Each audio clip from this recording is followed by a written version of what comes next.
Well, now I need to tell you about the real elephant in the room, which is that I have horrible balance to start with. Awesome. Told you about my neurological thing. Right. I think we'll go down this way Okay. on this trail here, Okay. I think. So it affects your balance too? It does, yeah. Like, Okay. I played baseball. I tried to play sports growing up, but I played 8 years of baseball and never got a hit because I can't see the ball. That does affect Yeah, how much you play. your eyes going back and forth. Right. And in basketball, I'm not very good at shooting. Sure. Basket keeps moving. Yeah, that makes it a little harder. Yeah. I like playing pickleball though, because it's just the ball is really big, Oh yeah. so that's kind of nice. So when did you find out that you had that? Well, I think I was born with it. I might have gotten it as a baby or something, but I had to grow up with it. I had got some special help in school and stuff with like big books and whatnot. Did it affect like your friendships as well, like social Yeah, interactions? it still does. I feel like I need to explain to everybody because it's such a, it's a, people think I'm saying no to them because my head shakes back and forth. And even if I'm speaking or something on stage, I have to make a joke out of it first Sure. because people are literally like, he's disagreeing with himself. Like, what? He's saying affirmative things. I can but- I seriously read, I think it's just true, I read it in Romania, they invert the head shaking and nodding sequence. So if you shake your head back and forth, it means yes. Ah. So So in Romania, you're a yes man. I think I want to move there, honestly, and be like this motivational speaker or something. Right. Yeah, if you want to explain a little bit of how it works, give context. About what I do? Well, the neurological disease, and then we can Oh yeah, dive into what you do. I have nystagmus is what it's called. And it's pretty rare, but there's nothing they can do about it. I do get to drive. I kind of wondered growing up, and my parents didn't think I'd be able to drive or anything, but I do. I'm very cautious. But I actually went to college on a full ride for with the Department of Rehabilitation, like, Huh. so it helped me in that way. Otherwise, wouldn't have been able to pay for things. So that's that. In terms of my job, normally I'm a lot better at talking than I am at this very moment. Well, you usually don't have a person. No, I don't. Can I stop for just a second? Yeah. Katie, can I give you my hat? Yes. It's starting to slip over the eyes. Would you like to still wear yours, Brant? What's that? Do you want your hat, or I can get yours too if you're done with it? Yeah, you can take mine. Great. Nice. Yep, hair looks good, guys. I should have worked out to build up more wherewithal. It's all right. We don't have to go far. Yeah, I'm afraid I'm not going to be able to. We also, We started at 3 if we wanted to know what's halfway of what we want to do. It's 3:06. That helps. I don't know. Making a quick adjustment here, guys. we could also, Oh yeah. Which, Katie can also drive my chair out here. that's true. I'm getting better at it. Yeah. I had to do it at the hospital. I feel like I'm going to be your worst person on camera because No, you're great. I can't You're handle. doing it. I can't do it. You're good. We actually did one Hi. where, well, I'll tell you later, but.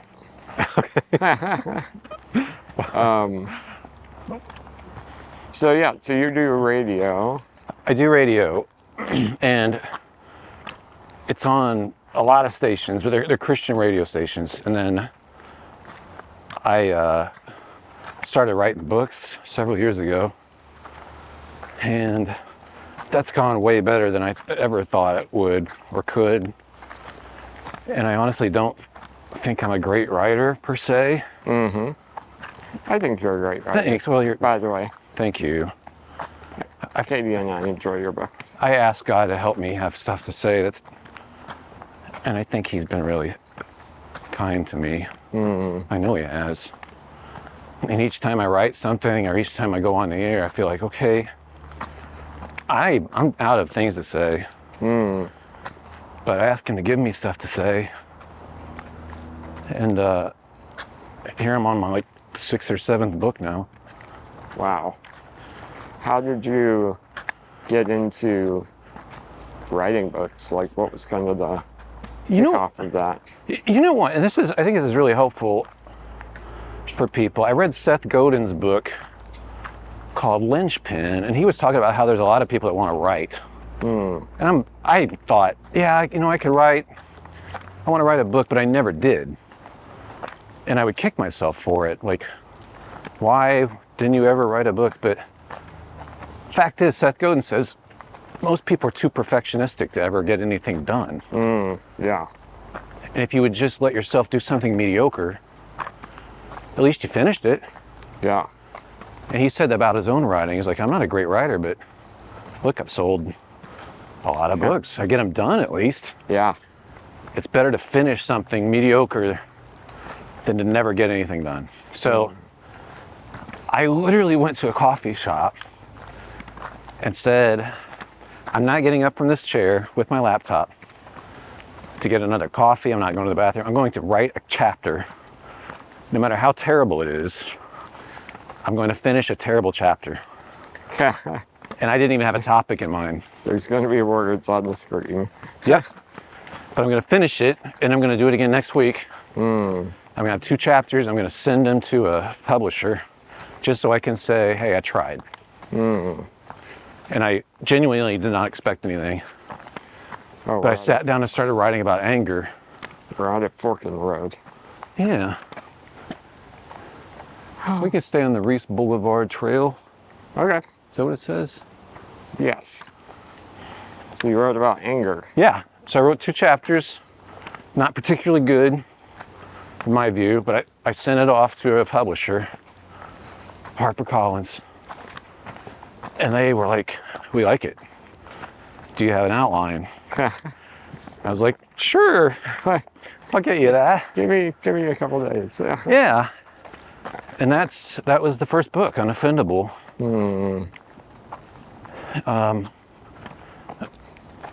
So had I continued to think I should write some great thing, I would never have done anything. I'd love to write Lord of the Rings, but I'm not Tolkien. Like, None of us are. yeah, and then it just did though. You gotta realize I can't do the perfect thing. I'm not capable of it. It's okay. Yeah. But I at least want to be a blessing to people, you know? Yeah. I remember I self-published one of my first projects, and I gave it to a friend of mine who had written some books, and the first thing he did, he opened it and kind of looked at the cover and looked at the title page and flipped through it, and then with this like real wonder in his eyes, he looked at me and said, "Congratulations, you finished writing a book." Yes. Like that was the biggest hurdle for it. And Isn't that nice though? Like, even if nothing comes of it. Like, Yeah. that was my thinking too. Like, at least I finished it. yeah, exactly. Wow, that's cool. So you wrote Unoffendable. Can you give us a summary, a brief summary of Yeah. Well, it's very countercultural and very counterintuitive. But I take the position that the idea of righteous anger for humans actually doesn't exist in the Bible. There is no righteous anger for humans.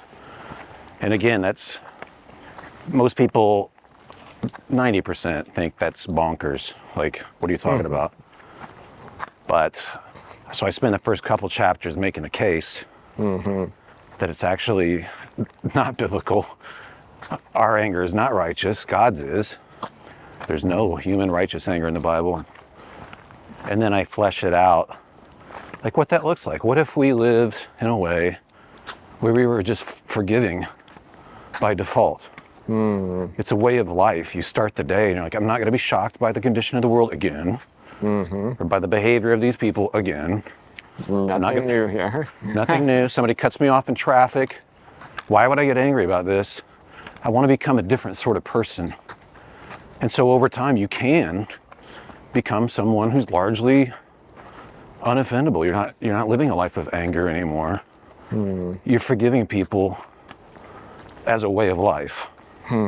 Not because they deserve it, because they don't, but because you didn't deserve it, and God forgave you. Yeah. So that's the whole idea. And it turns out I think it's a lot lighter way to live. It's a more childlike way to live. If you can laugh more, it's healthier. Anger, if you keep it in your system, like people normally do in our culture, it's responsible for huge amounts of health problems. Yeah. Like just even the cortisol that you keep in your body Yeah. changes your appetite, makes you want to eat sweet, salty, or sweeter things, like fattier things. It keeps weight on. Things change in your skin, that you age in a different way. Like, this is a much healthier way to live, and I think it's cool that Jesus himself is telling us we should be like the animals and don't hold on to stuff. Yeah. Now, I don't know which way to go here. We could turn back the other way. Okay, let's do it. Yeah. Oh. Hey, Katie. Yeah. Do you want to walk with us? Might help. Just kind of. Oh, well, are you feeling too shaky? Well, no, I was feeling your legs getting shaky, and Well, yeah. you don't have to hold on to Okay. anything. I know. Just It's not really helping. having but- someone nearby. Yeah. Okay. Okay. No, we're a ways away from me collapsing. So. Oh, good. Okay. Yeah. Well, All right. You're okay. because I was thinking maybe we could climb a palm tree. Oh, totally. Yeah. Let's go. So what? And I understand how life works. That we don't live in a sitcom, so maybe it wasn't a moment. But was there kind of an aha moment with this idea of unoffendable? Well, A, I disagree that we're not in a sitcom, because I am. But B, That's fair. was there a moment that I'm sorry. Oh, was there something in your life that brought you to kind of start thinking about this unoffendable concept? Yeah. Mostly my own experience and wondering, like, when you go through trauma growing up. Okay, I do need to pause for a second. Yeah, no problem. Do you want some water? No, I think I'm all right. Sounds good. I think when you go through trauma, you are confronted at some point with how long do I live in reaction to this? And it doesn't mean it was your fault, but the work of forgiveness ultimately frees you from that. And I always wondered about that, like, how long should I be angry about this? How do I forgive somebody if they don't ask for it, for instance? Or what if they die before they can apologize? And I would ask stuff about that, like on the radio. It's Christian radio, right? Everybody's got the answers, they think. But I asked, like, how long are we supposed to be angry about things? 2 weeks, a year? Because we know righteous anger is good. So how long do we stay righteously angry about injustices? And there's a million injustices in the world at any moment. So somebody's worked up about this, I'm worked up about that, but there's 100,000 other things you could look at just in our own country and go, what about this? Yeah. Are we just supposed to be angry about that all the time? And no one can answer that question. Like, well, if righteous anger is good, I was asking this on the air, like genuinely, how long do I stay angry? And no one could tell me. So when I started looking in scripture and I couldn't find it, that's what kind of crystallized me thinking about it and wondering, well, what are we supposed to do with anger? What does forgiveness actually mean? Because if I'm forgiving somebody and I'm still angry with them, I don't think I've forgiven them.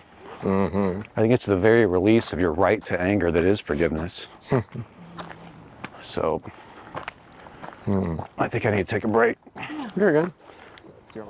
By the way, the road trip down here, we listened to Out of the Silent Planet, Oh, and we are My first time. 2/3 of the way through Paralandra. cool. And I remember those books being so good, but man, they just get better and better. So descriptive. Yeah, Paralander's like unforgettable. it is. The undulating clouds and land. Yeah. Well, and there's scenes that, I mean, I think I mentioned it in the email that I haven't read it in 20 years, but there are scenes that when they come up, I can see them just like I did then. They've stuck with me. Like when he keeps saying ransom over and over. Yeah. So creepy. Right. And pretty much from the time he finds the frogs on, like from there on in the book, I'm locked in. I just reread That Hideous Strength. That was the weirdest one to me in the beginning. Yeah. And now it's like the most timely. It's really strange. I'm excited. That's probably what we'll listen to on the way home. It's trippy. It's different. Yeah. Yeah, I remember hearing that he kind of modeled that after another author, but I don't remember. Two, I would say, or just me being a nerd. Actually, I think there's a lot of Charles Williams in it. That's it, Charles. Yeah, from the Inklings. Yeah. And then I think there's some Orwell influence going on there. Whereas I feel like the first two had some H.G. Wells. Yes, definitely. Yeah. Oh, totally. He even references him, and he says it. the way he talks about the people and the landscape. It's like, oh yeah, this feels very Wells-ish. That Hideous Strength is essentially a fictional treatment of his anthropological, like what is it called, the abolition of man. Yeah. Well, and even in Paralandra, the arguments that are going on are so, I don't know, they're, what's the word? Not prevalent. They're, Prescient. What's that? Prescient. Prescient? They're relevant. Irrelevant to even today. Yeah. Like they're just, so, is that what prescient means? Yeah. Of course it is. But You're brilliant. it's cool. Yeah. I'm good at words, and that's it. Not even all the time with that. But Yeah. it's funny though, being on I was diagnosed on the autism spectrum years ago, way before it was cool, and but people doubt it now because like, well, how can you talk on the radio and do all that stuff? Like, well, I don't have to pick up body language on the radio. It's kind of perfect for some, because I do, words are my thing. Yeah. And I don't have to read anybody, and I don't have to worry about people thinking I'm not making eye contact. I can just do my thing, and it feels like freedom. I can still say things. I don't have to worry about any of that. So it's kind of, radio's disembodied, but in some ways, for somebody like me, that's kind of nice. Did you have any sort of when video calls became a thing? Was that kind of a shake-up? Yes, and I don't like it at all. I don't like the fact that video is so prevalent in general. No offense, but like, you have to do video now. So we even have video stuff set in the studio, and I still don't. Like, I know you have to be on YouTube, like to do media. Yeah. And I wish I didn't have to do that. I don't feel comfortable with it. I feel pretty comfortable in public speaking, pretty comfortable because I can acknowledge off the bat that I'm odd and poke fun at it. And then everybody's cool with it. Yeah, As soon as you talk about the thing, sure. everybody's cool. Also, public speaking, you have kind of this mass in front of you. It's Yes. not like a one-on-one Right. kind of conversation. So, And I'd love having deeper conversations like this. I can talk with you about whatever. sure. But if it's small talk or normal, expected social interaction, that makes me anxious. So, but when I'm on stage, I'm the one that's driving the conversation. So I don't have to wonder, did I send the wrong signal there so much? Like, I know what I want to say. Yeah. So, yeah. If we can jump back to your book for a second, Sure. I had an observation that Katie and I had talked quite a bit about when we read the book. Actually, we listened to it, which was funny because it felt like we were just listening to your radio show. Anyway, I wanted to share this observation and get your take on it, Yeah. if that's all right. Yeah. So as we were listening to the book, we kept having this conversation about like, well, this is great, but is there going to be a point where he tells you how to be not offended or unoffendable? How is there, not necessarily a 5-step thing, but that kind of expectation of like, okay, well, he's telling us why we shouldn't be, and he's telling us about the character of God and how that influences us to not be. And near the end of the book, we realized, well, maybe that's just it, because there's not a, it's not a, and so here's how you do it, A, B, and C. It's more like, Yeah. well, just press into the Lord and see how he has forgiven you and really live in that. That's the resource. And I didn't make it explicit, and maybe I should have. Like now when I talk. 3rd edition. Yeah. Now when I talk, sometimes if I have time, I'll wrap it up. I have a slide that's like how to actually do this. But it's really a review of things I do hit in the book. Sure. And one of them is like starting the day in a posture of, I have been forgiven. I didn't deserve it. I'm going to extend that to people today. I'm not going to be shocked by the nature of man. Again, we should know that people are messed up. If you're somebody who's a Jesus follower who believes the stuff that Jesus said about humans, this should not be a shock. You guys are good. You could. Yeah, you're fine. You're fine. Sorry. No, you're right. We're not. It's fine. They're offended. Yeah. Hey, have I got the book for you? No, they're nice. Yeah.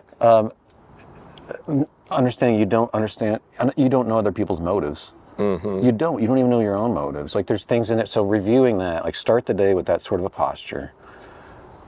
Return a kind word for anger as soon as you possibly can. A kind word towards someone who's being a jerk. For your own good. A gentle answer turns away your own wrath. Not just the wrath of the other person.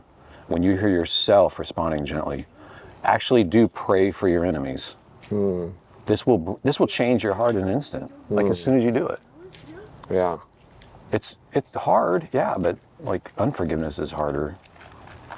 Is it Dallas Willard that said holiness is loving your enemies as the first instinct, not the 2 days later realizing that's what you should do. Yeah, he's so brilliant because it's not like you can just press a button and go, okay, I'm never going to be anxious or angry. Right.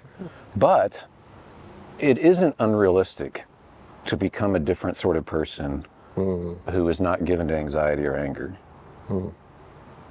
You can. It's a matter of doing the things that Jesus actually told us to do, like loving our enemies, praying for these people, responding not with evil to evil, but responding with goodness to evil. These are things that make us grow up. And we become different sorts of people. The thankfulness that we can have. Like when Paul is saying, don't be anxious about anything. Instead, pray about everything. Tell God what you need and be thankful for all he has done. And then the peace of God will guard your heart. Like, he's telling us to be grateful. Yeah. Like, so these are things you can do. I can be grateful in the morning. I'm so thankful for what you've done. Lord, thank you for this, thank you for that. This, over time, changes who you are. You are being formed. Everybody's being formed one way or the other. So, it's not a magic formula, but it's not unrealistic either to say I'm going to become the sort of person whose response is more naturally like Jesus' response. It's more second nature. It's just like practicing free throws. You do it so that in a clutch, when there's a few seconds left and there's 10,000 people, It's a muscle memory. it's muscle memory. Yeah. That's exactly it. So this is that discipline of forgiving people in traffic, which I call traffic forgiveness practice. But that discipline becomes who you are, so that it's your second nature. You become conformed to his image instead of just going down the same trajectory of selfishness that we all go down. And we get less anxious when we get, gratitude chases out anger and anxiety. So I do think there's some bullet points, like how to actually do this to become a different sort of person. And then we're given those in the Sermon on the Mount, basically, but. Yeah. Well, and I wonder too if some of it is slowing your own pace and, like how Jesus took his time in spaces and with people. Totally. So that, and I feel like so much of anger or frustration is because of time or expectation of moving to the next thing, or moving your attention or moving your actual self to something else. And Totally. if you just kind of let that go and move at a different pace, there's. Do you know what I learned yesterday? No, you don't. It's a dumb question. I could guess. Wouldn't that be weird if you did? No, I thought this was fascinating because, like words, but they did this exhaustive, like using AI kind of study of English language publications in the 21st century. So this is online, offline, books, magazines, scholarly journals, web articles. And they determine speech patterns, like what's the most used noun in the English language? I mean, that's kind of a good trivia question. The most used noun. Hi. Oh. Is the word time. And I was thinking, because I'm sure that's not the case in every other culture. Our culture is clock-based, time is money. Yeah. We're all about, there's a lot of implications about that. But I thought that was interesting given what you're saying. And I do know I'm a different person when I'm in a hurry. I'm a jerk. I'm teetering on jerkdom. Me too. Yeah, isn't that weird? I mean, we're literally better moral people when we're not in a hurry. Yeah. And it gives you time to, if you're not in a hurry and someone does something offensive, if you're not in a hurry, it gives you time to work through not being offended. Yep. Or not being frustrated by that. Yep. Yeah. And to think, instead of, I'm in a hurry, you cut me off, now I'm going to be 0.04 seconds later than I would have been. Darn you. You can think, I need to pray for that person. Not as this magic spell, but as a way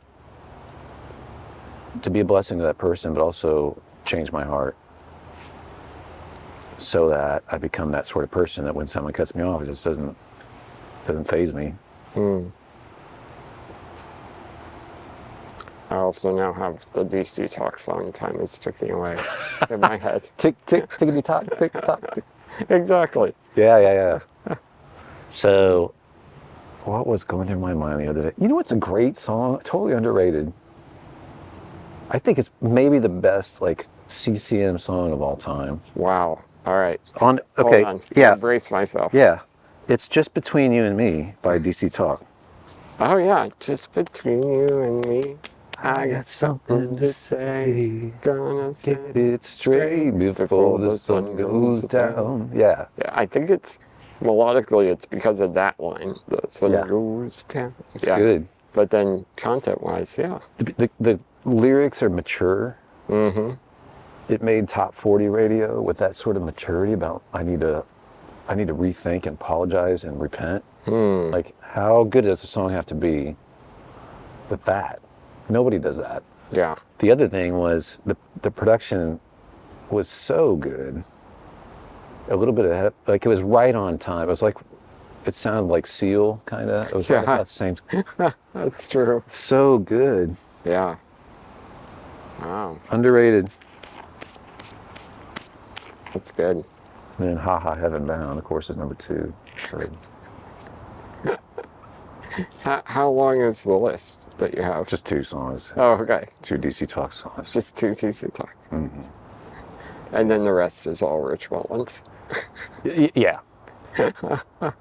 From then And on. it goes, no, Christian music, it goes Just Between You and Me, Ha Ha Heaven Bound, and then Handel's Messiah. Oh, okay. So, That's fair. yeah. Yeah. Some Bach in there. Right. And then Rich Mullins Yeah. and then Five Iron Frenzy. Oh man, I thought of one of their songs the other day, the World Without an End.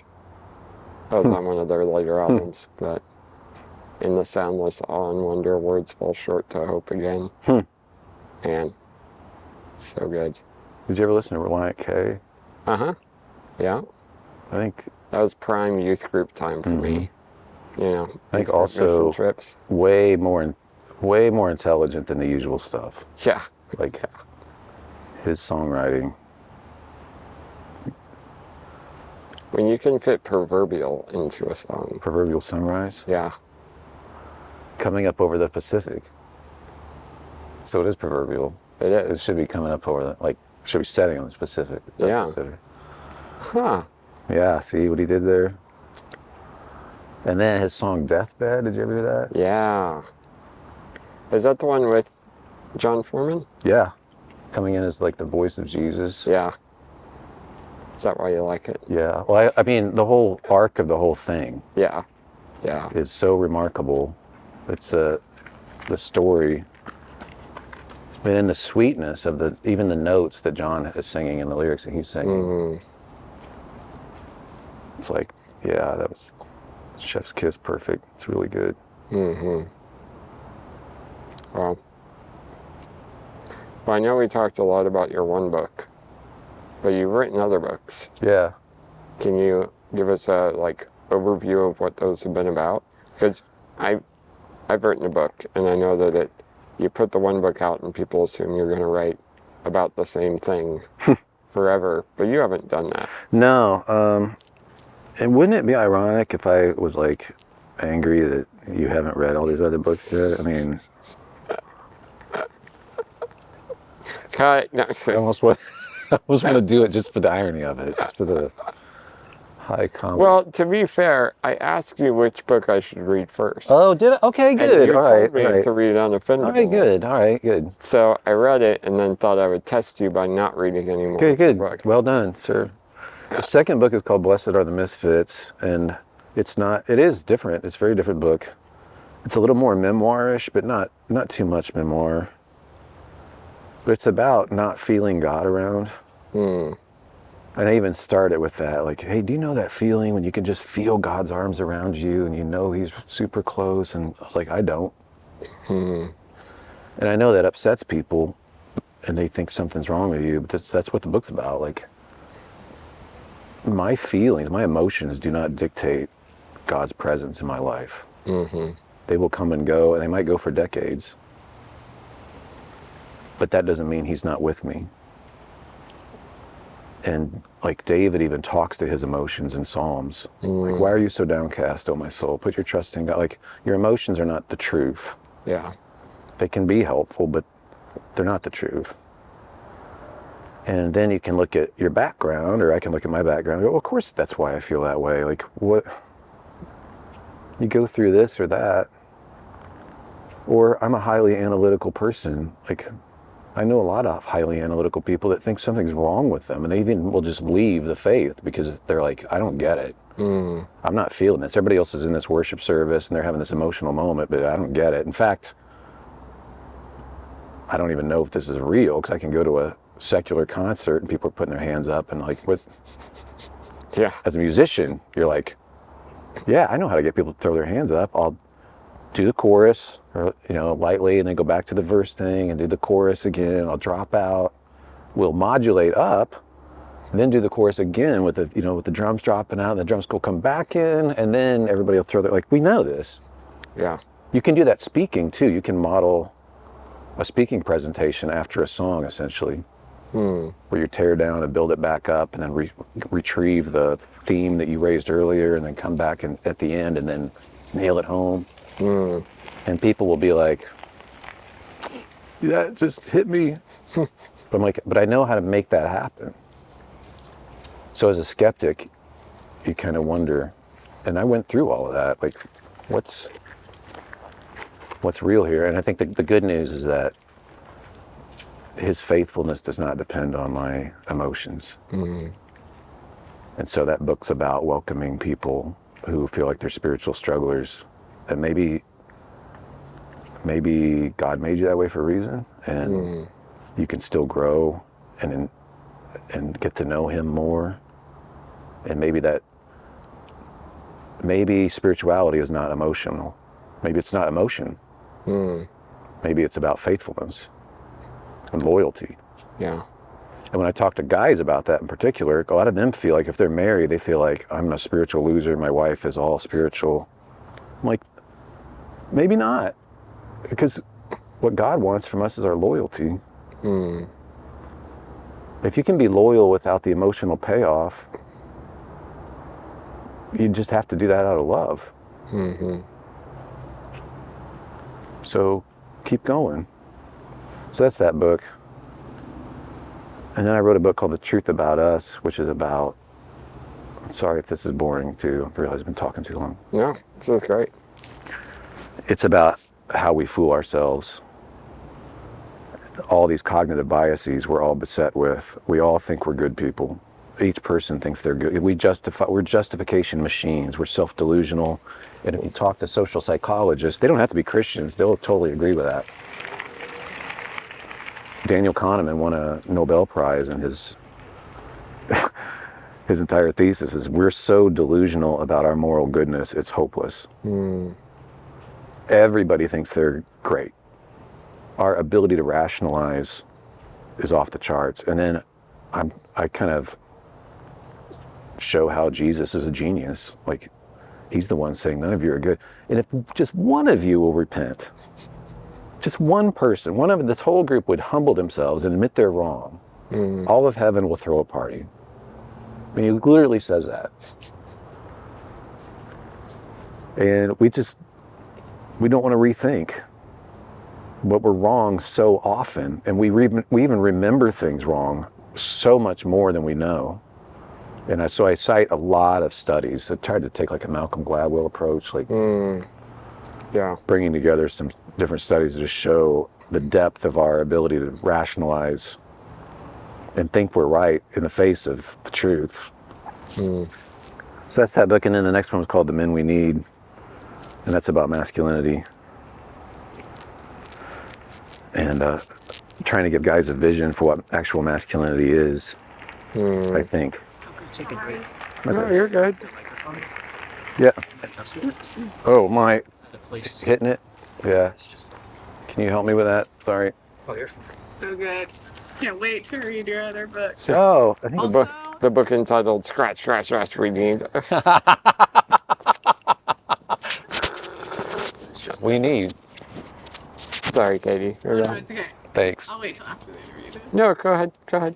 Well, Kevin was so sweet. He didn't throw me under the bus because I'm like firstborn, Yeah. like Yeah. older brother and prodigal son, sadly. Like, oh, tell me what to do and I can do it. People pleaser. Kev was like so good as he did. He's like, oh, he's showing us. And by the end, I was like, I'm not reacting. Like physically, I'm not reacting to this person that I normally am by this point. That's great. Because of the Holy Spirit, I was like, I haven't even. I gotta really pray about what's gonna happen. That's really cool. You're so sweet to not throw me into the bus.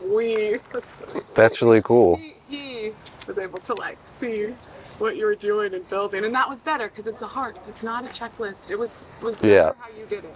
Yeah, It's good. going to last. That's the Good. So That's sweet. Well, and we've actually, the book I'm writing right now was a result of people saying, you make all these friends and you invite people into your need, and you need to write a book about how to do that. I was like, I don't know how to do that. So instead, I'm just writing more stories about where I've seen it happen, and hoping that through that people can kind of make their own conclusions about the need for it and use their own resources to figure out how to do it, and so I do want to, when we conclude here, I do want to ask you about that stuff. sure, yeah, So yeah. I don't know if you want me to stop talking about. Well, so this is a podcast about friendship, and so I was wondering, we mentioned at the beginning that like with your neurological disease, like that's affected relationships, and I'm guessing your processing of Unoffendable has also affected relationships. Do you want to talk a little bit about that and maybe Yeah. friendships specifically? Yeah. It could be family too. I've gotten a lot better about relationships because I do like rules and I do like people behaving. And I have a pharisaical streak pretty deep. And, but realizing this stuff and going, you know what? We don't have to be fearful of anybody. My neighbors, I love them. If they're doing stuff that I find, I wouldn't do that. I wouldn't raise my kids that way. I wouldn't, smoke that or drink that or do that or whatever. Like, I still love them. I'm still for them. They don't scandalize me. Like, they're humans. And I'm on their side. And they can come in my house. And this is like, if I had little kids, we wouldn't do what we do. But we just swing our doors wide open. If people have big problems, we don't shrug. We don't even, you just don't fear. And so, like our neighbors in Pennsylvania, I think I referenced her in one of the books. They were big time into drugs. They lived together and were married. And the woman she called herself a witch. And she had gone through a lot of stuff. And we would go out to dinner with them. We would hang out with them. She'd come over, hang out in our house. She actually made a pass at my wife. And it was so childish. And my wife, they're both knitting. And my wife was like, no, I don't do that. Anyway. And they went to talk about something else. But it was literally like trying to poke to see if I can scandalize you. Because you're Christians, so what, I'm going to shock you. But we don't shock.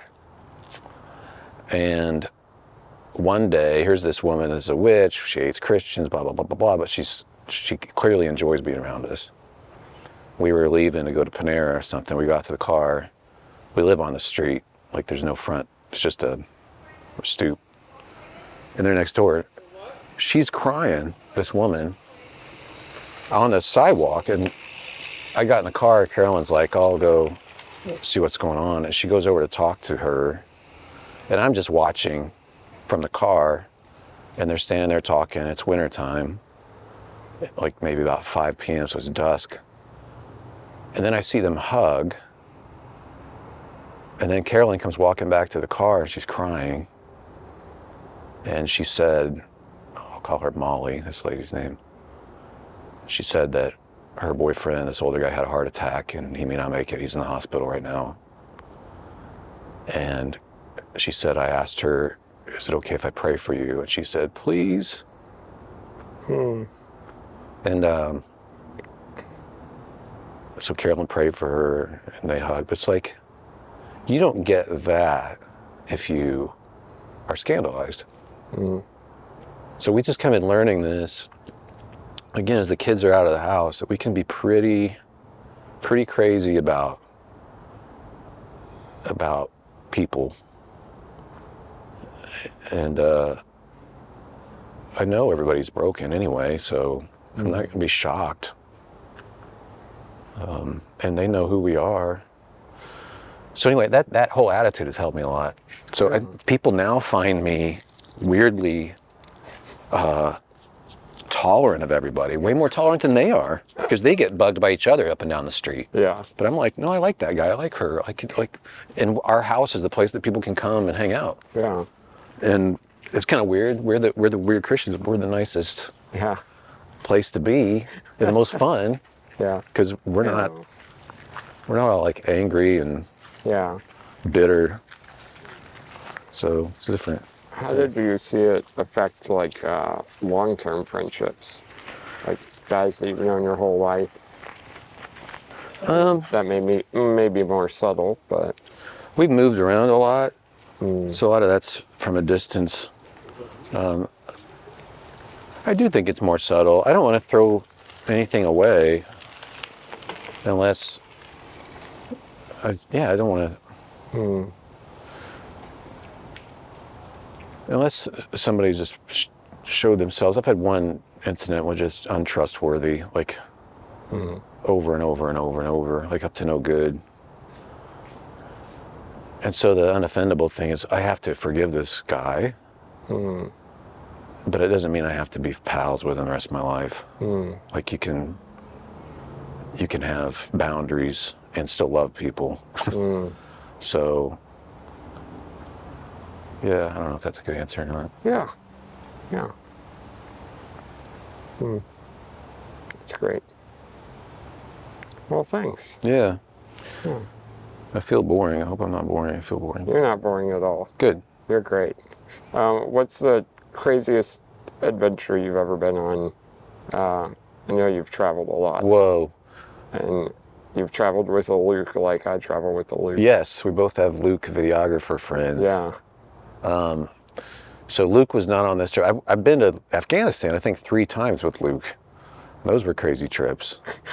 But I went to Indonesia right after the tsunami years ago. And we went to Banda Aceh and it was devastated. Everybody's gone. Like 200,000 people were killed.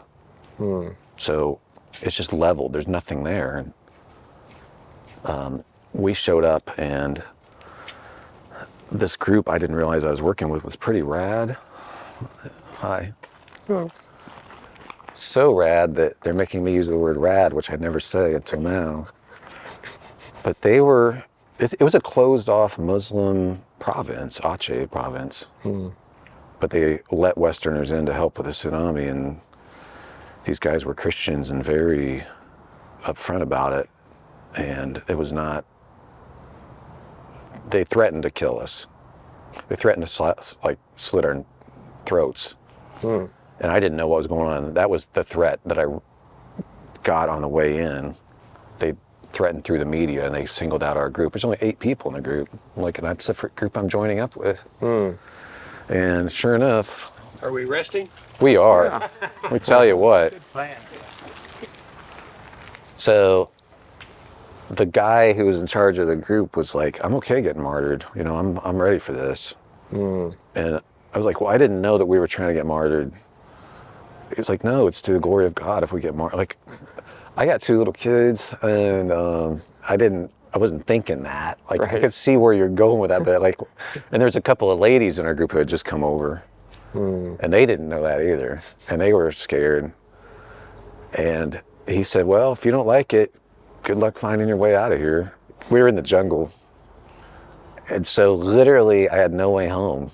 Wow. And I asked God, like, please, and a car stops by. It gets very remote in the jungle. A car stops by and a couple of Asian people get out. And I start talking to them a little bit and they kind of feeling it out. And it turns out they're believers. Kind of on the down low.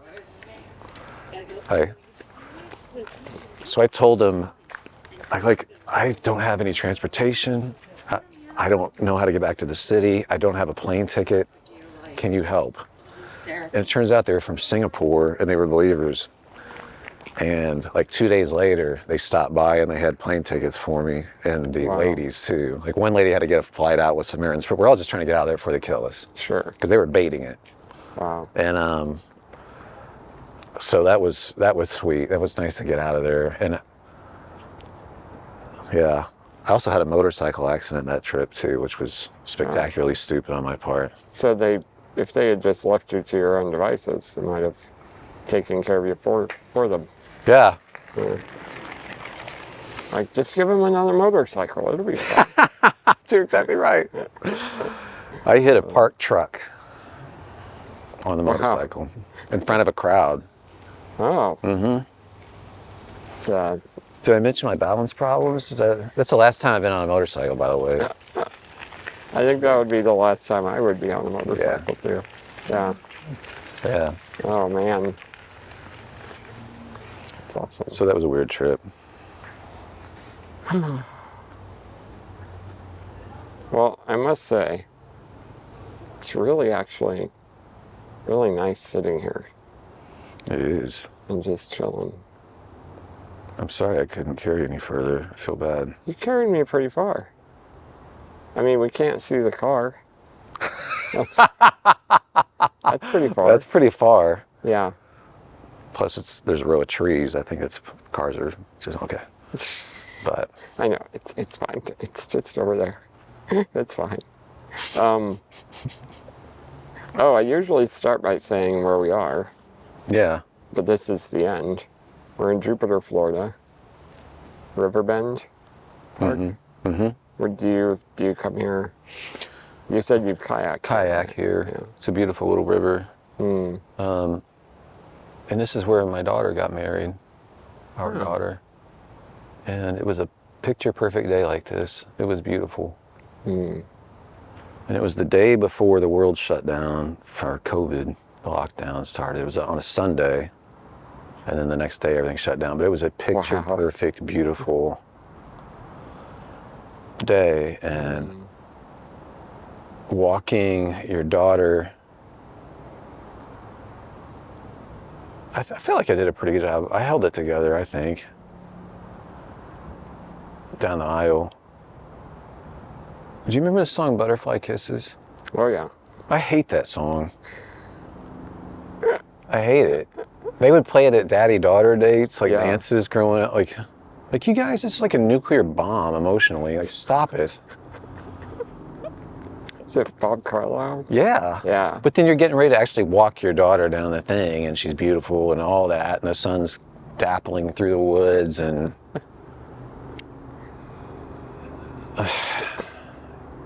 stupid song. That's number 4. That's right after Handel's Messiah. Right.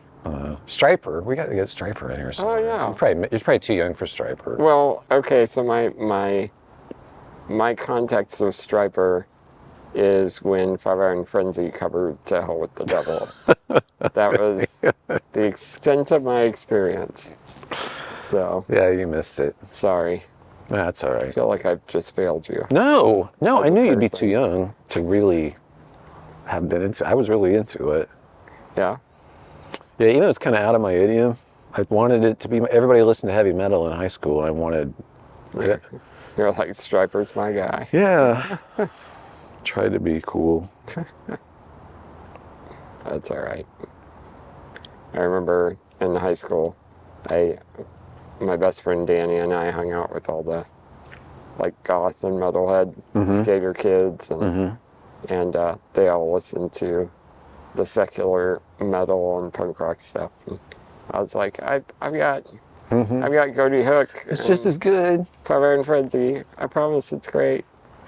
Cody Hook. Yeah. MXPX. MXPX. Yep. Yep.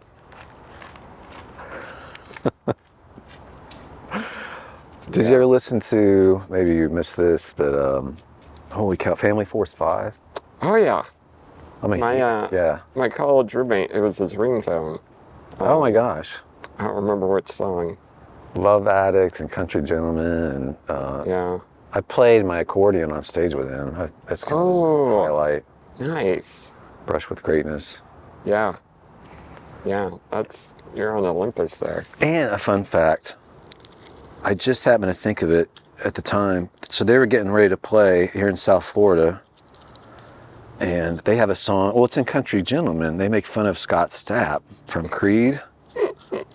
And it just dawned on me. I was like, I was with them. It was backstage. They had an MC or something stupid, like whatever. But I said, he's here tonight. Just so you know, Scott Stapp is here. Because I happened to know he had asked for tickets To see through the them. radio station. What? Yes. He was there. I was like, and they're like, whoa. Scott Stapp is a Family Force 5 fan? Well, he was there, I think, to see Toby Mac. Oh. But, all right. but whatever. I mean, and then he wanted tickets for Casting Crowns. Wow. Yeah, Inside I think scoop. you know a guy. You think you do. He was a nice guy. Yeah? Cool. I mean, my limited interactions with him, it seemed nice. Sure. I don't know, like pals. But I'd like to be, if you're watching this, Scott, I would like a friend. What am I, chopped liver? And, I mean, Kevin and I, we feel like you would be, I don't know. We feel like we could take you higher in terms of friendship to a place where, what's the rest of the lyric? I don't know. With arms wide open. Take you. Oh, with arms wide open. I think that's a different song. It is. And that's why our arms relationally are wide open to you right now, Scott. So. Wow. I think that's a good place to wrap. That sounds to me like Kevin's like, this has gotten too weird. And No. why am I sitting in the woods talking about Scott? I don't know where else to go from there. Dear Eddie Vedder, Kevin and I think that we would be pals. Dear Bob Dylan. Dear Bob. Bob would get us. Bob would get us. I think that would be good. I don't know if he could carry me. No. Scott could. Scott could. He's kind of jacked. Scott carries us all. That's the final thought. Scott carries us all.